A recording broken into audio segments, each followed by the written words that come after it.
Well, good afternoon, Christchurch North Coast. I said to you I would give you a little update on what we are going to do church-wise with regards to level 3 and with regards to what has been declared permissible for churches to be able to meet. So we have decided as a leadership that we are not going to meet at our building as a church and for Bible studies.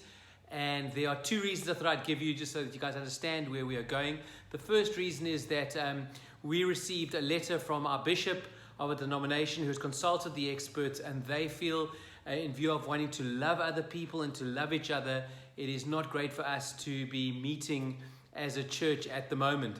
Now, we might all have our opinions on that, but we want to submit to our leadership in that sense. We want to follow their lead. It's also good, healthy for us to follow their lead. It helps us to, by submitting to them, submit to Jesus. Romans is quite clear on that. That's the first reason. Now, the second reason, which I think is as important, is it doesn't seem feasible for us to meet if we look at the regulations. So we have had people have a look at the details of the regulations, and there's just, you might have heard me use this term before, the juice for the squeeze isn't great. Only a few of us be able to meet for the size of our building, probably about 35. We'd have to clean the building, sterilize the building before, sterilize the building afterwards professionally.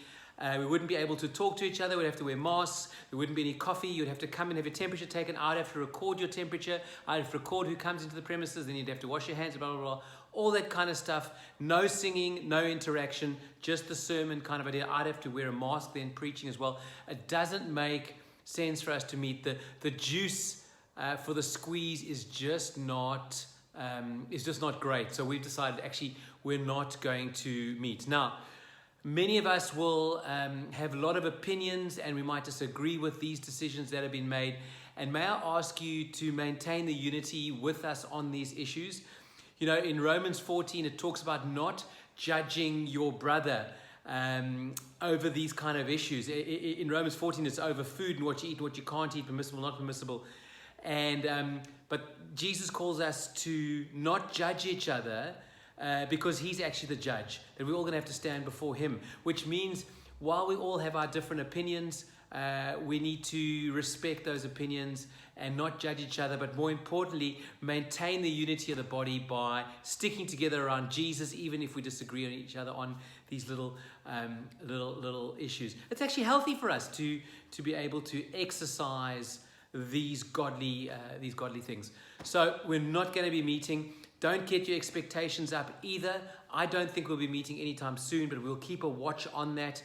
But we will just continue to pray. Please pray. We'll continue to meet online. There's been great fruit from that. People have been growing in Christ, appreciating it. I hope you have as well. Keep meeting in your Zoom meetings and use them as best you can for small groups. Use the care line. Use the youth. Use the facilities that we have got available to us. God has given those to us to use. And we seem to be doing okay with those. So we want to thank God for that as well. So keep praying. Pray for the leadership. Keep coming to those meetings as best we can, and we'll see what the Lord does with that. Until then, we'll catch you later. Cheers.